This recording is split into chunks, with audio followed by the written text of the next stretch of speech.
Hello everyone, my name is Sushma Singh. I'm an author, transformation life coach, and founder of Dream Design Your Life, the best place for your personal and professional growth. So today is episode 4 of Breaking Out of Your Shell. And if you have not watched the first three, I'll share the link in the description box. Please do check it out. You're gonna love them. And thank you so much for loving and supporting this channel. I didn't expected it, so it's really very encouraging and motivating for me. So please keep doing that. It really helps me and motivate me to bring even better learning on this platform. So thank you so much for that. And before we dive into this session, what if I tell you that slowing down and being mindful actually accelerates your process of success? I'm very sure most of you would be like, is it? I don't think so. But somehow we have confused hustling with productivity and we have mistook work with results, which is not so. When we slow down things, what it gives us is a lot of clarity. We know where we are heading, and there's no point running in wrong direction, right? So when you slow down, when you become mindful, you can see things in perspective, and that helps you in making better decisions also. Because success is all about good decisions, and slowing down also helps you in making better decisions. The third benefit, I believe, and it's very important one, is that you'll be able to use your emotion for your benefit. Because most of the time what happens is when we are in a very hurry fast process, we just somehow sabotage ourselves with those emotions that occur while going through the process. So once we slow down, it gives us a chance to use those emotions for our own benefit instead of just throwing us off. So we are going to learn a lot on this topic, because the man that I have with me today on this platform is somebody who lives by this philosophy. And we are going to learn one more thing, which is, I think you must have unheard of, and it is Kalari. So Kalari Payat is a ancient form of martial art, which is around 3,000 years old. Isn't it strange? And we like most of us are not aware of it. So we are going to learn from him a lot, because he's somebody who is practicing since 28 years, and it was his great grandfather who actually rediscovered Kalari. And how it can help us in our this modern life also. We are going to learn a lot on this. And because he's somebody who is very talented, very successful, but somebody who is sage at heart. So we all are in for a treat, and without further ado, let me welcome him. So welcome, Ram. Hello, Sushma. Thank you so much for accepting my invite and being here. My pleasure. Thank you for inviting me. Okay, so viewers, I'm going to read his bio.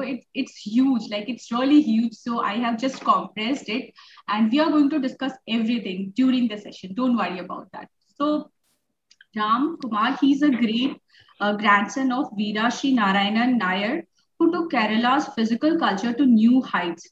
C.V. Narayanan Nair is the founder of Kerala Kalari Sangam, which is established in 1933, and the person who rediscovered Kalari Payat to its present form. Ram started his training at the age of 6 under the guidance of his grandfather, Sri C.V. Govindam Kutti Nair, who in 1958 organized the first modern association of Kalaris of Kerala, the Kerala Kalari Payat Association, affiliated to the Kerala Sports Council with the help and guidance of late Sri Colonel Godavara Raja, with goals to set standards of practice and to accredit Kalari schools. Ram, he is a Kalari Payat practitioner for 28 years. He also does physical theater, contemporary dancer, and he's also a choreographer. He has 22 years of experience in performing and 14 years of experience in teaching. He has done research in different movement vocabularies like Kalari Payat and yoga. He has researched in body alignment and ideas and treatment using acupressure, yoga therapy, chiropractic, and Kalari Chikitsa. He has a doctor of alternate medicine. He has done PG diploma in alternative medicine, and he is also a certificate holder for science of exercise from Colorado Boulder University. And there is much more. I'm not going to read all that because it will take all the time. So he's so talented and multi-passionate, and he is excelling in whatever that he is doing. So I believe the reason behind all that is mindfulness. So we are going to learn a lot of secrets about mindfulness from him. And he has also done a lot of theater and dance, martial arts, and he has done several stage performance throughout the globe. So, we all are in for a treat, and let's get ready. So, Ram, welcome again. Thank you, Sushma. So, your bio, it says that you started from when you were 6 year old. So, just take us through your early life, childhood, and education. How were those days? So I started at a really young age when I was 6 years old because my like how you mentioned, my grandfather C.V. Govindan Kuti Nair is the one who established an institute in Trivandrum under the guidance of Sri Colonel Godavarma Raja, and that institute was established, I think, in 1952. And he has been working around Kaladi for a really long time, and he's also the one who started the Kerala Kaladipayattu Association under the system of Kerala Sports Council. And from a very young age, I've always seen a lot of people practicing in the Kaladi, because where I used to stay on the first floor where the institute in the institute itself, and the ground floor was where the classes used to happen. So whenever we used to get down to play, come down, we always used to see people practicing and the kind of structure that was being followed there. So that's how I got initiated into the practice at an early age. Usually, the age for a student to join in is around 7 to 8 years old. But I believe my grandfather took me into the Kalari when I was around 4 years old, 5 years old, and I used to basically run around in between the people who were practicing, and then I got initiated into the practice at the age of 6. And how about like how your education and everything went? So yeah, like how every normal student, like my school was, I joined Bharati Vidya Bhavan, and I was there till 10th standard, and from there I moved on to St. Joseph's High School. So that was my education. I followed CBSE syllabus, and then from there I moved into state syllabus. But more than any of the school education, what really worked for me is the exposure that I had to the people who would come into for training, because there used to be people from different categories of work. There would be government servants, there would be private employees, there would be theater actors, there would be film actors, there will be a lot of doctors, physicians, a lot of different kinds of people used to come into the institute, because there was also a clinic that was working in tandem with the school. So in Kalaripayat, we have this treatment system called Kalari Chikilsa, which is mainly based on orthopedic treatments. And the module of working is around massage therapy with herbal oils and yeah, that kind of a structure. So from a very young age, I used to see a lot of people, and and I used to be around my grandfather quite a lot. More than my parents, I used to be around my grandfather and my grandmother. And the kind of conversations that they used to have with people is what give me a lot more exposure into the kind of uh, pattern that I followed, or the system that I followed in my life currently. So yeah, like again, I like any other student, it's normal schooling. After that, I did my degree in did my bachelor's in electronics. So that happened. And then I started working in an IT company for a year, but I was not able to sustain it because I was not really enjoying the whole process of sitting in front of a computer and doing all that. So from that, I shifted out of from there. I resigned from there, and then I was looking for different opportunities. When I got the possibility to work in a company named Attagalri in Bangalore. So that's how my whole journey of from starting into an IT profession shifted into Kaladi as such. But the training was always a part of me. I been I think the maximum amount of break that I would have had was when I was doing my 10th boards. That is the only time that I've had a break from my training in Kalari. Otherwise, from the age of 6, yeah, till now, I'm still practicing and teaching and performing and all that. Okay, so like you are doing since a long, long time, right? Yeah, I think It's around like like your all life is 25 to like all 26. about Kalari. It revolves Yeah, around but that. it also sounds like that is your the life is my life is all about the system, and that is the only thing that I know. So yeah, that's in a way it's an advantage. At the same time, I feel like it's also a disadvantage. How you think it's a disadvantage? Because for me, focusing on one Because see thing, yeah. now, yeah, because now with if you see there are like people are obviously exposed to multiple number of things because uh, like the technological revolution that happened changed everyone's perception about everything. So Yes. now each and every information is available online, and like there are so many people who are multifaceted and they have different ways of approaching a single idea. Mhm. And yeah, the exposure is so much. But for me, I feel like I've been doing the same thing for like so constantly that I know what I am doing in this system, but at the same time, I am in a way or in a transition where I'm exploring my possibilities and trying to find different ways to understand the body through different structures and systems. And yeah, obviously, Kalaripayat is my base, and that really helps me to gather a lot of information based on the ideas. But it also, because of the strong background I have, I kind of feel like it gives me a specific idea towards physicality, like finding different other forms of martial arts and all, and adapting to that a little bit more easier. Now, the disadvantage part, that is the main advantage that I have. The Yes. disadvantage part is that I'm technically not that great. So I do not know how to market myself. I do not know. I am an introvert kind of a person. So, like how if you're asking me a question, I know Mhm. how to answer that. But if you ask me in a general way, saying that, okay, just talk about yourself, I have no idea what to talk about myself. So I Okay. think I find that as a big disadvantage that I have. See, I believe, somebody is when he's somebody who's full in his own things. I believe he becomes somebody who doesn't want to explain it to somebody, or like who is somebody who just silent down, somehow they cannot speak for themselves just because I believe that they are so knowledgeable that they don't know how to articulate themselves in front of others. This is what I believe, when you're so into yourself, you're so focused and so mindful. So these people are like different from we all, I believe. Like like in good aspect. I want to No, be no, like, yeah, yeah. I agree. To a certain extent, I agree to that because, Yes.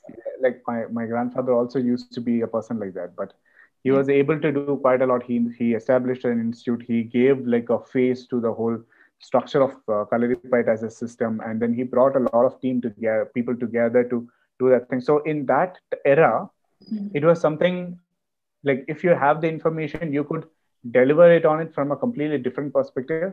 But right now, it is a completely different generation. Mhm. uh, like you need to be visible as a person to be able to speak about your ideas, and to be visible there are 200 ways right now: social media, a lot of digital platforms. Like you see, I'm sure like there are a lot of social media, what do you say, mm, uh, Uh, what is the term that is Options used for that? like social media options to market yourself. Yeah, in a way, yeah. Yeah. So that and like a lot of platforms to Yes. put Yes. yourself out there. Out. Yes. Yes. And Like I am, podcast and and in everything. Yeah. this time Mm-hmm. where everything is based around that, I Yes. feel like I am someone who just sits back and does keep doing my own work. And Mm-hmm. yeah, I am in a like a slower process towards that. And like I like people keep asking me, like a lot of friends or students of mine, they keep asking me, why aren't you putting up your photos on social media, putting up your videos on social media? And I've never really thought about something like that. I've tried it, but that's not something that really works well for me. Okay. uh, so yeah. Yeah. I can totally get it like from where you are coming, but you have something that world needs to know. This is so true.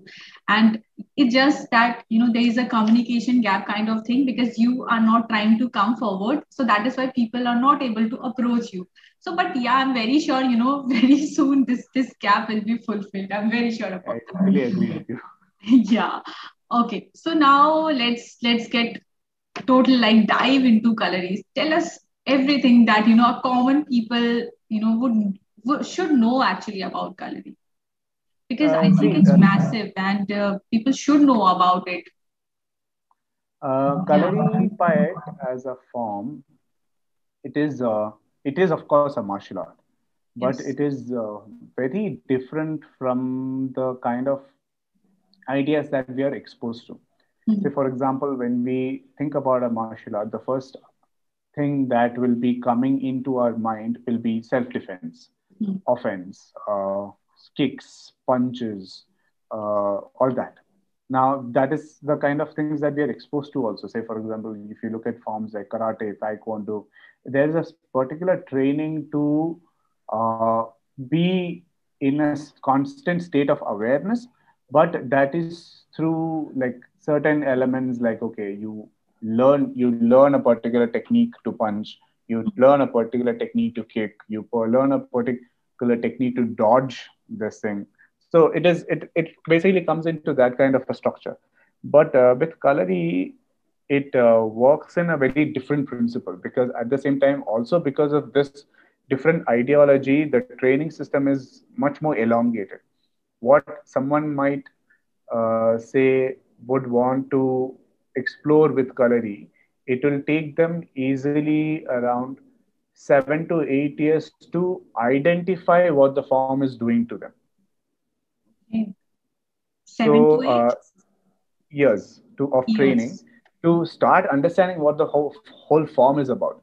And as my teacher used to explain it, if 100 people are going to learn Kalari, Mhm. it will suit only maybe 5 to 7 people out of that. Only their bodies will be able to accept that kind of a form, because uh, Kalari helps you to make your body neutral in a specific way by working on your flexibility, by working on your strength, by working on your agility, by working on your elevation, by working on balancing your body, and also making your body much more pliable to adapt your body into any kind of state or form. So that is how the whole structure is based on. So the first thing that we work in is to make have a solid grounded position with the body, so that you start working on your feet and how your feet is connected to the ground. And from there, it shifts on to slowly building up the strength around your pelvis and your abdomen, so that your core is what holds you. It's not your big branched muscles like your quadriceps or your biceps that's holding you, but it's your abdomen and your pelvis that really holds you and keeps you the strength. At the same time, it loosens out your body to make it much more flexible. So the flexibility quotient really increases there. At the same time, the strength is not muscular, but the strength is more neuromuscular. And the whole process basically works with the idea of using strength by using the life source or life energy, we say. We mention it as prana. Prana is considered as the life energy, which is basically our breath. Yes. Without breathing, we can't survive. It's a very simple thing. Yeah. So the breath is what gives you the strength rather than the muscles of the body. That is the whole concept around that thing. Say, for example, if you're lifting something heavy, we like even not even heavy, even if we are lifting something very normal, also something around 5 to 6 kgs, also, we will constantly be using our breath. We use our breath to find the body to adapt to lifting the weight up. Yeah. Now, does it really require that muscle strength, or is our body equipped enough by using the joints of the body of our skeletal structure in a particular way to lift the weight up, is what the whole process is about. So say for example, in the training there are elements where you stand on just one leg for uh, around 2 to 3 minutes.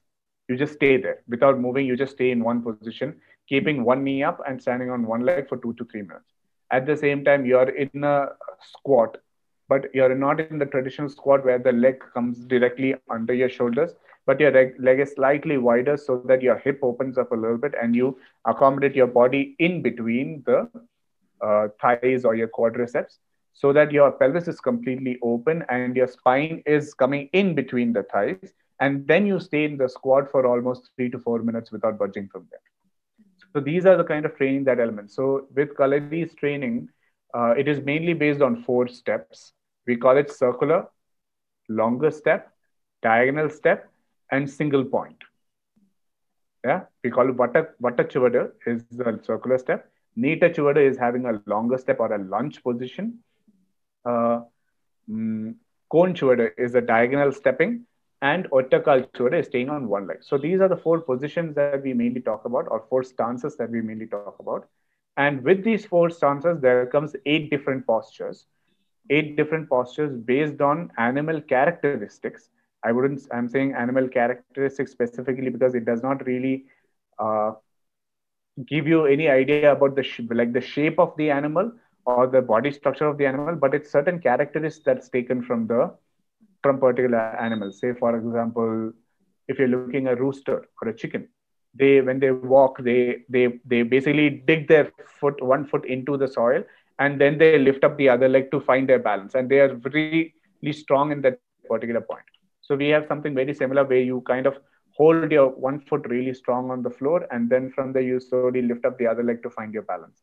At the same time, there's elephant posture, which is about drawing your hip back to find a square body, taking your hip as low as you can to hold it into that particular point. There is horse posture, which is going into a longer lunge kind of a position where you, like how when horses stand, they are really tall and they have this kind of a proud feeling, like a proud body stature. Yes. Yeah. And in horse posture, it's the same thing. You're going into a lunge, you're going towards the floor, but you place your palm down and then you really lift up from your sternum so that your spine elongates as much as it can to make your breath much more flowy or fluid. So there are different elements that comes in like that, which helps your body to open up much more and then find the strength using your breath to the maximum. So these are certain elements of the training that really comes into play. So it's like, basically combining your physical as well as mental, training both of them together, right? Of course. Focus is a huge part of it because, like in any other martial art form, there's like a oral command vocabulary that is brought into the system. So, like say for example, if somebody is dancing, they dance to music and listen to the tunes, and then they catch on to the steps. Like that, in Kalari, there is an oral command that is given for every exercise, every small step that we are taking, that you need to be precisely moving in tandem with the oral command. You can't be behind it, you can't be in front of it. So, for example, if I'm giving like a small example of the command, like of the MAPA, it is a codified sequence that we work with. The initial structure of the command is Ottadi Lamarna, Amarchel Idatu Chivalatu Chauti, Valatu Puragotu Mari, Ita Kutivangi Amarna. It will sound like gibberish for you right now. But what the whole system thing says is that you're going into a squat. From the squat, you move your left leg forward into taking your right leg forward. You arrive into a posture. From there, you pull your right leg back to come into balancing point with your left knee up to going down into a squat again. So this is a transition. Now, if I'm physically representing the movement, it's a squat, shift forward, pull back, find your balance, shift down, squat. These are the elements of. Now, this much should be done in this time frame. When we start with Ottadi Lamarna, squat, Amarcheli Idattu Vechu, Valathu Kondu Chauti, left leg, right leg, Valathu Puragotu Mari, right leg back, Idate, lift your left knee up, Kuti Vangi Amarna, going into the posture again. Yeah, the speed starts increasing. Then it becomes so the whole system is where you kind of, it's like when you start learning alphabets, We learn A, B, C. Then we learn that A is for apple, B is for ball, C is for cat. This thing. Then we start by joining this whole thing, saying that okay, a cat was walking down and an apple fell in front of you, but at the same time it saw a ball and it moved towards the ball. You can say that also. You start structuring sentences. From sentences, it goes into paragraphs. So that is the same base that we follow for everything. Yeah. And Kalari works with the same principle. You learn this 4 steps. From the 4 steps, it goes on to 8 postures. From 8 postures, there are 8 different swings or leg exercises that comes as a part. Now you codify the whole thing together. You combine the whole thing together to make a sequence. And with the sequence, you start working in a way where you go in a slower pace first, and then you start increasing the speed. So the first time when you're doing the sequence, the whole sequence will come around 4.5 minutes. But ultimately, what you're trying to do is reduce the time frame doing the whole exercise and bring it into, say, 1.5 to 2 minutes. So that's where the whole dynamic practice comes in. Now, all this body movement is based on the speed of the teacher's commands that's been given. That is where the focus really comes in, because you'll have to literally listen to each and every sound that's coming out of him. And you need to be aware of that, and you need to move accordingly, because there are possibilities where he would say a complete thing. So it's not like you learn one sequence and then you blindly just do it. No, there are possibilities where he can change the sequence anytime, and you need to be aware of it and you need to adapt accordingly. So it really works with the way you're concentrating and listening to everything and focusing to the maximum. So like it sounds like quite a good discipline, right? You said it takes 7 to 8 years just to know that you're the right person, like what kind of form it is. And you said like successive rate is people who will continue will be just 5 to 7% people, right? Yeah. So what is that something that, what do you think, why it's so low? Like, are humans not that capable, or is it something that it requires a lot of discipline? That's the reason. What do you Yeah, think? it does require a lot of discipline. Like how I said, to even start understanding the base of the form, it will take you 7 to 8 years. Mhm. And right now, if you look at the kind of lifestyle that we have, everything is more, it's very capsule oriented. Yeah, We that's need everything to be available much more easier. Obviously, everything is available easier, mhm. but without really putting in the hard work, everything needs to be like you need to be successful in it. And Mhm. that is an option that a lot of people want. So that is also the problem where, say, for example, if 100 students are joining, only say 5 to 10 people might have the kind of uh, what do you say, intellectual or a mental discipline to follow the form continuously so that they can adapt according to the structure and become good in it. So yeah, it really works on, it also shows on how much you're able to concentrate, how much time that you're able to dedicate into it, rather than saying that, oh, I will learn for 1 year and I need to learn everything in 1 year.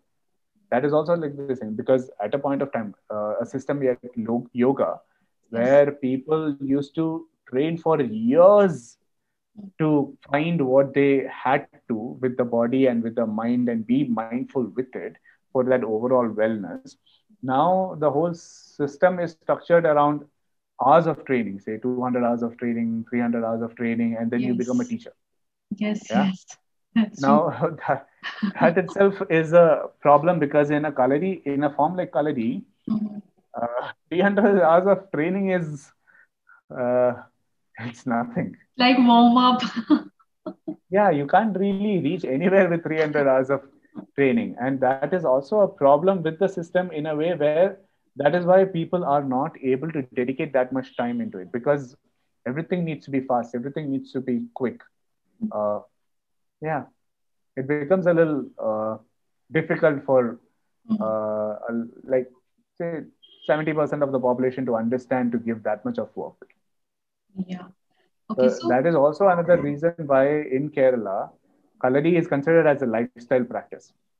You go every day in the morning. As a child, you join in Mhm. when you're 7 years or 8 years, and then you continue your practice till you feel like you can't practice anymore. And that depends on whether you're 50 years old or 60 years old. Because in my school, I have students who still are 60, 65 years old and they're still practicing.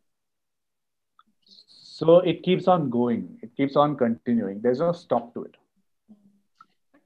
if I'll talk to you about like what are the core benefits, like if somebody who is not practicing calorie and who is doing it, what do you think would be that basic difference between these two people?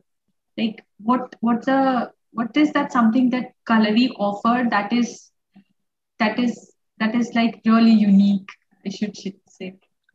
See, calorie as a form, it really helps you to adapt.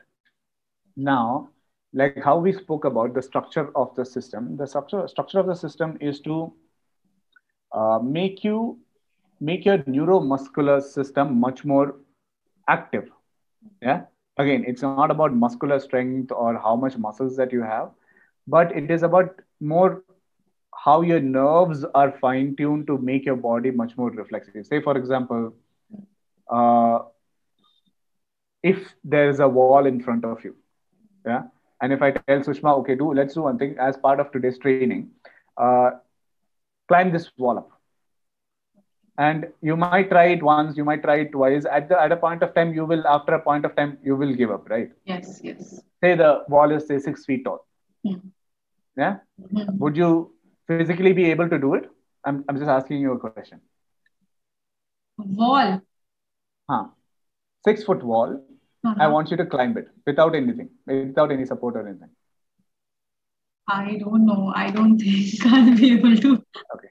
Now, Huh. imagine that the same wall is there, Uh-huh. yeah, and there's a dog that's chasing you. Then there are chances. Yes. There are high chance that you will Chances. climb it up Yes. without even thinking about it, because the fear is the factor which really makes your body that responsive to climb up the wall. Yeah. Yes. Yes. Now, what happens is that it's the idea of thinking of, okay, am I able to do this? Will I be able to do this? Is not there, because the dog is chasing you. You have to do it. There's Yes. no other Yes. question. Otherwise, you Yes. will get bit. Question of survival. Yeah. Yeah, it's a question of survival. That's it. Yeah. So that is where what we are saying is, see, your body is capable of doing so much more Much more. than we are Yes. currently able to. Yes. I And totally agree with this. Yes. yeah, and a system like Kalari basically works in Mm. fine tuning that to make it much more adaptive, make it much more responsive.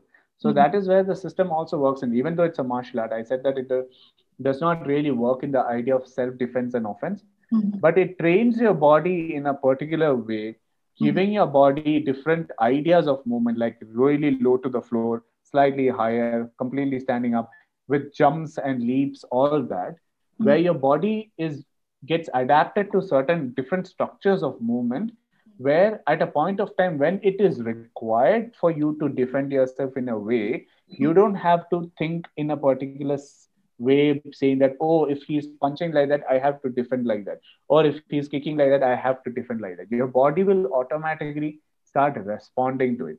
It's like, say for example, if I'm suddenly taking a ball and throwing it towards your face, Mhm. yeah, there are two ways for you to react. Either you'll close your eyes and take the ball on your face, Mhm. or you will suddenly move and let the ball pass through.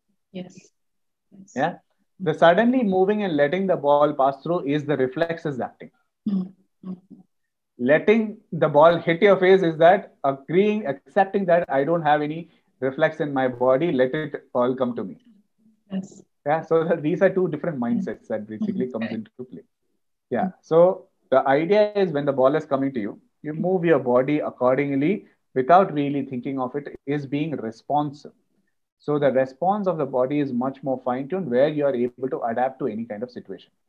Say, for example, if you are on the streets, and if you are a boxer, at the same time, a person right in front of you is a wrestler. Yeah. The wrestlers are basically trained to kind of get closer to the body and then lift the other person up and all that thing. That's the kind of training that they have. Boxers are always supposed to be in front of each other and then they deliver punches.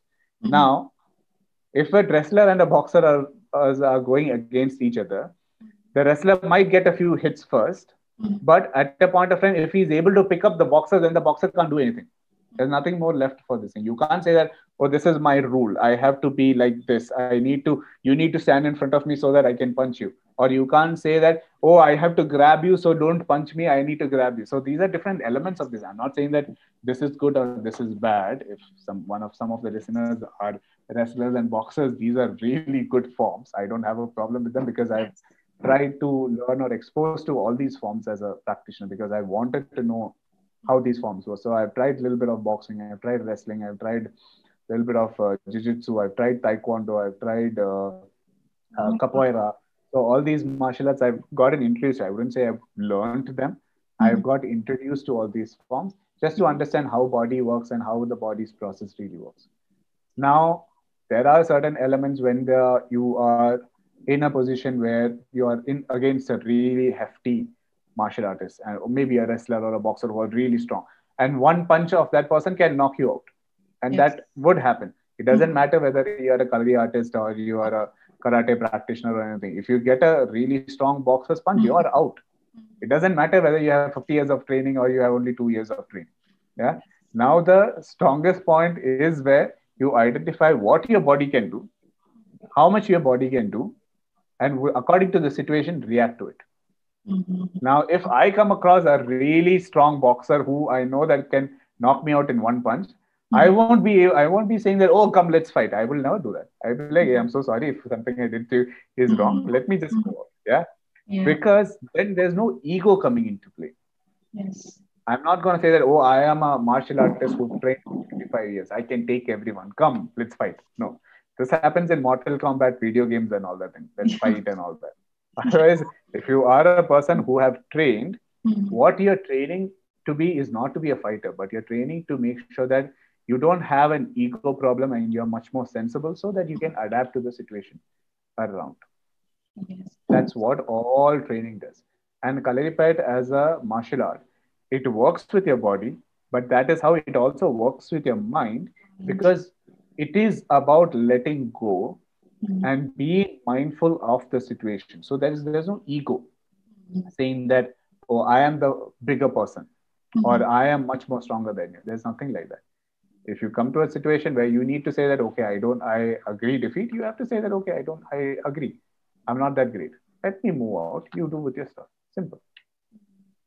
So, Yeah. you have like, so if I ask you, like, how Kalari has shaped you as a person, you know, yeah, like, what, uh, since you have, it's part of your life since a long, long time. So, how do you think it has contributed to your life? The, like, whatever that you have become today. So, what Kalari has to do with, like, what it has offered you? See, Because that everything will, that I am yeah, go ahead. currently as a person, Mm-hmm. the amount I am able to focus, the kind of lifestyle that I have is everything based on the learning that I have from Kalri as an art form. It has helped me to be much more understanding as a person. Mm-hmm. At the same time, it has also helped me to have much more clarity of what I need to do in regards to everything around me. Say taking a quick decision. Uh, what are your priorities? Everything you need to be. Certain situations come in your life where you need to be on your toes, and the minute you are in a space where you're completely pressurized by everything around, there are high chances that you will make the wrong decisions. Yes. Now, a form like Kalari, what we really helps you to do is it helps you even to in a situation like that, it makes you much more reactive to that idea. At the same time, it helps you calm down and have much more clarity of everything around because Mhm. it gives you an idea about yourself. It gives you an idea about what is happening in front of you. At the same time, it gives you an idea of the perspective of the space around you, how Mhm. much you're involved in the space, and then analyze all these things and then take a decision accordingly. Okay. So, But I wouldn't say that this is the element only from Kalari. Like a lot of martial art forms, a lot of say people who are doing yoga and all that thing, they really has this quality. A lot of people have, but for me, this is something that Kalari as an art form has given me. It's a huge, uh, what do you say? Mm, it's a It's huge part of me as a yes, person. yes. So like because of Kalari, you have become much more mindful, and it help you in making better decisions, remain more focused. What basically Yeah, is about being mindful, yeah, right? yeah. Okay. So, Yes, I totally agree with you. But uh, again, it is all perspective, right? It changes from yeah, person to person. yeah. Like a lot of my students think that I am quite mindful and I am helping them quite a lot. But Uh-huh. at the same time, if you ask my wife what I do, she will be like, he's not at all mindful. So there are multiple things that comes into play.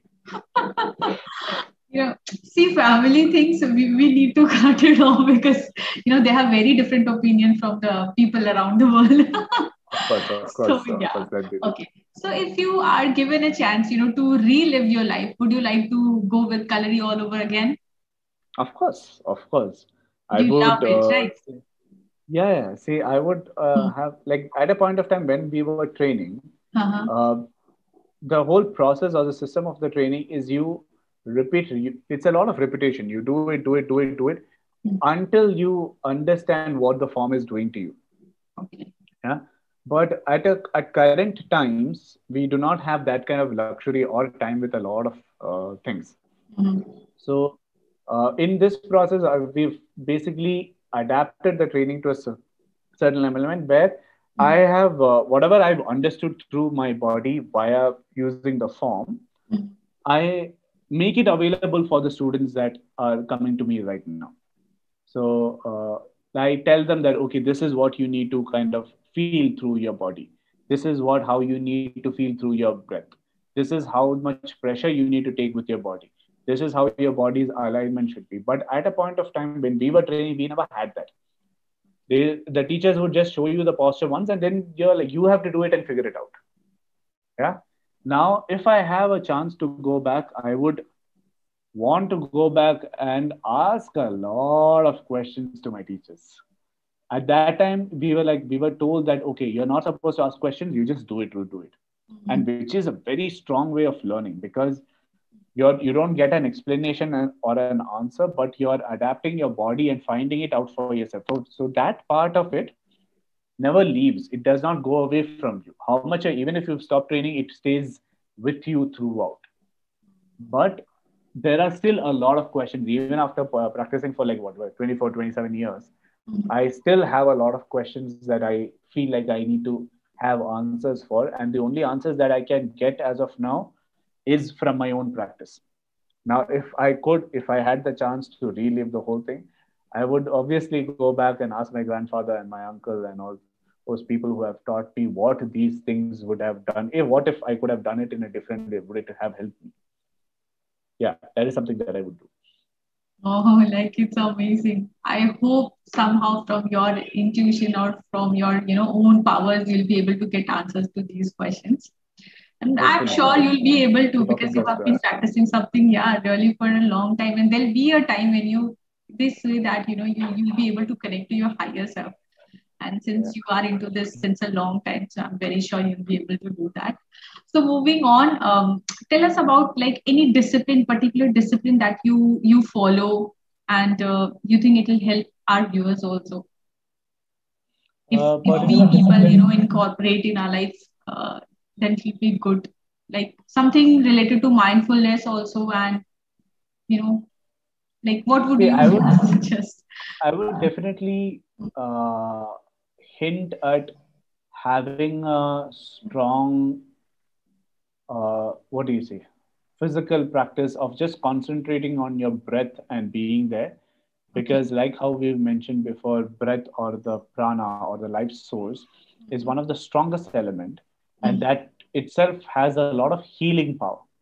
So, something that I usually do before I start a class is just sit for 5 minutes, concentrate only on my breathing, how I'm breathing, Mhm. say making sure that I am doing like a full inhalation and a full exhalation following a full proper cycle of breath, so that it is kind of focusing or tuning yourself into a specific mindset, so that everything else around you is in its own space and time, but you are in your own space and your own time, just concentrating on yourself. And that would help you have a lot more clarity with everything around. I'm not saying that you have to go into a strict meditative practice, and they're saying that depends on people to people. Some people will be able to concentrate when there is a lot of stress. Some people will be able to concentrate when there is no stress. So it depends and changes. Even though we as people have the same features, two eyes, one nose, one mouth, two hands, two legs, one body, everything is similar. The way our body internally works is completely different. The way we think are different. The way we breathe is different. The way we speak is different. The way our voice is different. The way we listen to different things are different. The way we use our arms are different. The way we walk are different. Everything is different for everyone. Yes. Yeah. Yes. So what basically controls this whole thing is, from my limited knowledge, what I understand is what breath is, what prana is. And once you are able to have that control on your breath, I think a lot of things will be sorted for you. Mm-hmm. Yes. Okay, so finally, like we have learned a lot about calories. So, uh, what would be the final advice that you would like to give to our listener, if you have to? And just make I would us just invite also for people, who want to learn calorie, like just make that invite for us. Because after sure. listening to this, yes, I'm very sure there'll be many people who would be interested in knowing more about that. So just tell me your advice plus make that invite for us. One thing that I would have to say is that, because if people are being aware of calorie, I would really suggest not to maybe go on a channel like YouTube or something and try to learn it out there. But Yes. if you are really thinking about learning a physical form, you need to learn it from a teacher who Mhm. will be able to help you with that. Because when you're doing something physically, something that is very important is your alignment. It's the Yes. alignment of the body. How you're holding your body is very important. And Mhm. when you're just learning it out of like a video or something, you will never be able to catch that unless you're that talented. If you're really that talented, then yeah, of course, I think maybe I'm not. I'm not that talented.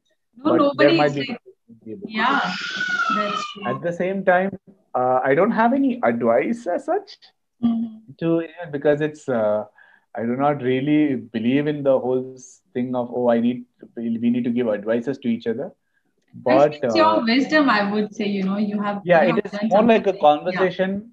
I would Yeah, or really, what you're learning, if I could say. yeah, just to give a suggestion, I would say that Yes. Mm. uh, your physicality is a very important thing.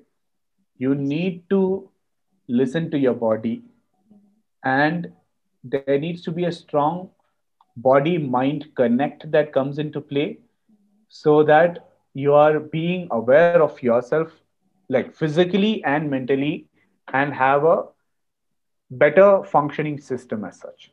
Because like right now, when we are looking at even like a situation like COVID that has happened, uh, a lot of youngsters are also getting infected by it. Uh, Mhm. but I feel like if they were physically maybe much more active, I'm not saying that when you physically say active, all we have to go do is go to a gym and lift a lot of weights. No, be active with the body, like get into kind of like have a physical activity, do yoga, do a lot of breathing exercises, get into maybe dancing, get into kind of martial arts, maybe do a lot of sports where you're being active with your body at least for an hour in a day, would really help you sort a lot of things, because it will really help you de-stress your mind. At Mhm. the same time, it will really help you make your body much more active and respond to what it needs to be or how it needs to be. So Yes. that is something that I would like to suggest, where get into a physical practice, Mhm. whatever it is, it doesn't matter. It can be anything, any kind of, but physical dynamic practice, so that you are always in touch with your body, rather than just maybe sitting and not doing and being in front of Netflix. Yeah. Yes. So it's a wonderful advice. And for people who are interested in knowing more and joining Kalari, I will share the his phone number and mail ID in the description box. And if you want to learn more about it, you can totally contact him. And in the whole session, we have talked about Kalari, and we know like I'm somebody who is going to somewhere, like at least I would like my kids to go ahead with that, and I'm very sure most of you would be. So please do check out the link in the description box, and thank you so much for being here listening to us, and I'm sure we have added a lot of value to your life. Thank you so much. Bye bye.